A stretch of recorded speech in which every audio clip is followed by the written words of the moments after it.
Hello everyone, hope doing well. Today we are back on the update 1.85 dev server, and it's time to have a look at one of the new Italian vehicles. This is the Fiat 6614, and what you find from this vehicle is, well, it seems to just be a little bit of a dune buggy. The vehicle in itself, it has a 145 horsepower engine at 3,199 RPM. It has 8.2 tons, so it's not heavy at all. Supposedly it can go 100 kilometers an hour. We're going to have to test that at some point, but basically this is a whip-it machine with a recoilless rifle on the top of it, because why not? The engine, as you can see, 145 horsepower. Transmission has 5 gears for 100 kilometers an hour, and then you have the driver, loader, commander, and gunner. So a 4-stack of people who are very, very close together. What is the problem with this machine? Well, it's another one of those which has only 8mm of armor on it. Yes, it is heavily sloped, but that slope only helps you so much. 17.2mm of effective thickness on the top and the bottom, the upper and lower glacis. And then on the sides, well, you're looking at 5mm or 8mm in total. On the top, 8mm, so this is going to be plain bait all day, every day, and it's going to be easy to spot because it's just a weird moon buggy moving across the moving across the way.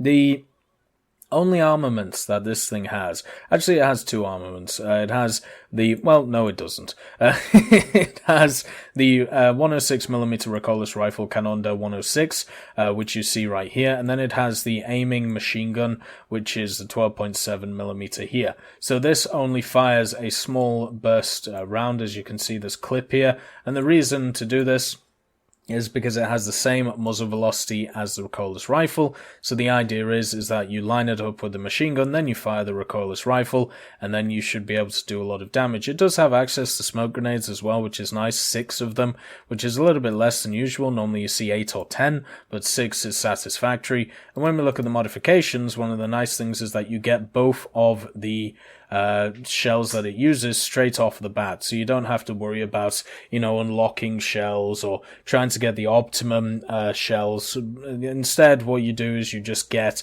2 shells straight off the bat, which is the heat shell, 381mm of penetration, and then you get the Hesh shell, which has 152mm of penetration. Both are useful since this thing is rank 4, 6.7. I would say you could take Hesh or heat in this thing. Doesn't really matter. I would personally prefer heat just in case I do get up-tiered, or I want to take this thing into an up-tier since it is a scout vehicle, and you can obviously do that. The airstrike, the smoke grenade, and the improved optics is something that shows that it is a scouting vehicle. It shows that it will have the scouting mechanic to it. So sorry, the improved optics and the airstrike show that it should have the scouting for it. And something that you'll realize as well, if you see below here, this is a little tidbit that I'll get to at some point, probably when I'm doing the preliminary notes. The little tidbit here is that the if you have a 9.0 vehicle, it looks like you have a BR spread that you can't go into. So I can't take a 6.7 vehicle into a 9.0 game. Now this will help a hell of a lot of people, especially the people who just rush with reserves and get in helicopters. So this may actually solve the system, which a lot of people have been unhappy with for such a long time. So kudos to Gaijin for doing that. On top of this, the actual camouflages for this machine, if we have a look at the customization, you pretty much have the desert camouflage and the winter camouflage, and that's about it. So you can either go beach buggy or you can go moon buggy. It's really up to you. That's the only 2 options you have. So you're pretty much in a tin can with a recoilless rifle, which is supposed to be good at scouting. And the reason why it's good at scouting is, well, it's because it is incredibly quick. On top of this, your reload rate of the gun of 12.8 seconds is pretty long, and that means that you should only be able to shoot 1 and then get the hell out of there. One thing I do want to show first is the actual maneuverability of the recoilless rifle, because one of the things that I generally like testing on vehicles is how far can I push the main gun around. Like, is this a turreted gun, or is it just a semi gun. Now, obviously, it has to go a little bit deeper to get past that little bit in the middle that you can see, but this can go 360 degrees. So let's say you set up in a position where there's like bushes behind you and you're on a slope and you want to be able to motor away from a situation early. Well, what you can do is, instead of having to turn around the whole way and having to reverse, what you can do instead is just set up like this. You see an enemy coming, bang, time to run, let's go, chung chung chung, and then all you do is just run away really, really quickly. So it is nice that this gun does go 360 degrees. It does go through the wire here, but I mean, it's okay. We can forgive it. But as you can see, it's just a speed machine. Incredibly quick machine around the battlefield, and what this means is it should be really fun to use in a lot of scenarios. It does only have 4 wheels, which a lot of people will say, well, it won't have the traction of others. Yes, but with these 6 and 8 wheeled vehicles, what I've found is they're kind of stiff in turning, which does make sense from a historical or realistic point of view. So having 4 wheels in these Italian cars makes me really, really happy. As you can see, it's kicking out a lot of exhaust fumes, which is a bit of a problem. Hopefully the crew inside don't die from a lack of oxygen. But with that said, the heat that you have is great. One of the problems though, right? So there is another Italian machine which has 2 recoilless rifles. Has exactly the same BR as this. It has a weaker engine, it has more armor, but it has 2 recoilless rifles. And what is good about 2 recoilless rifles is it's actually kind of hard to kill a machine with only 1 shot with the recoilless rifle. And because of how crews are set up, your 12.8 second reload, which is stock obviously, people can and will be able to get their gunner back or whatever you've destroyed on them before you are able to fire your second round. That is the key between something like an 8-second reload and a 12-second reload. With a 12-second reload, you are not able to all the time be able to get a shot off before they get their crew back. So even though I'm doing a lot of damage to these vehicles, what you're also seeing is I'm not one-shotting them.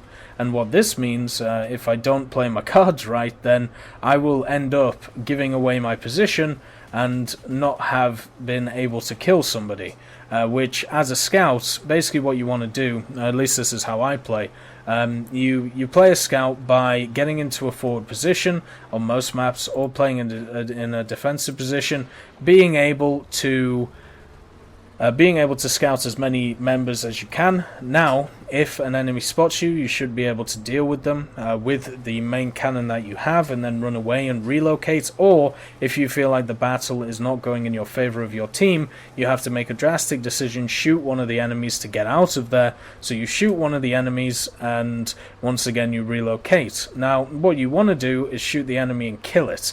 With a machine like this, which only has 1 anti-tank rifle, this is not always going to be the case. So that kind of sucks in a lot of ways. Like, there you go. That round there went straight through the Conqueror, only killed the driver, only killed the engine. Yes, it set it on fire, and yes, I could have lined up the shot better by just putting it here, but even there, I've hit the ammo and it hasn't blown up.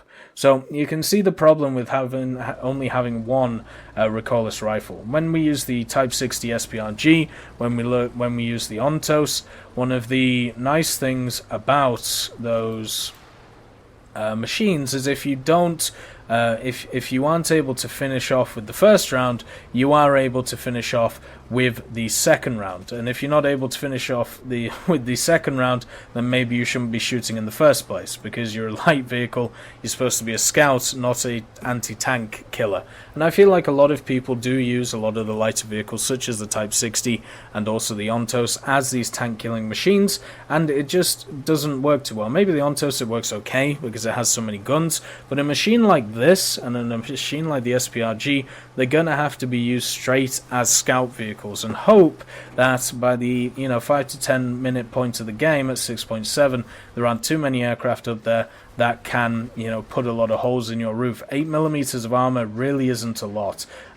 The I suppose the way I see it is this is going to be very effective in the first 5 minutes of a map. Whether you trade it 1-for-1, whether you get to a forward position, get a kill and run away, since, you know, the forwardness of this, or the acceleration, forward is good in this, and also backwards it's also good. Not as good as some other vehicles that we've run into in the Italian tree, but still pretty good.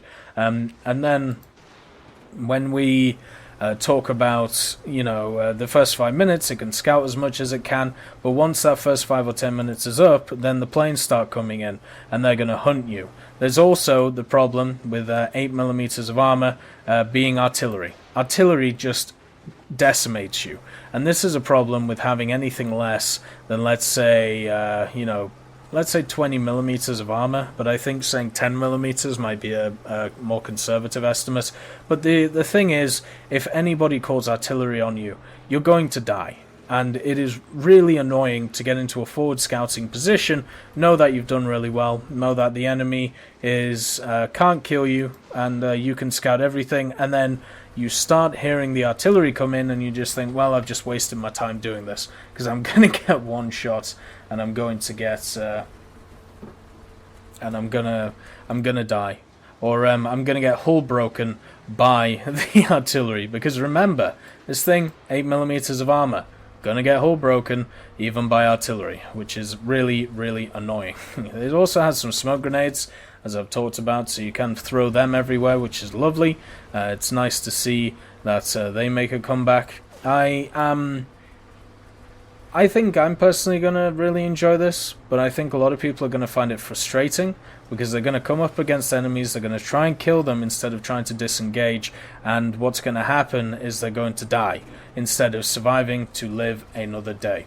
I hope you all have a wonderful day, and I'll see you next time.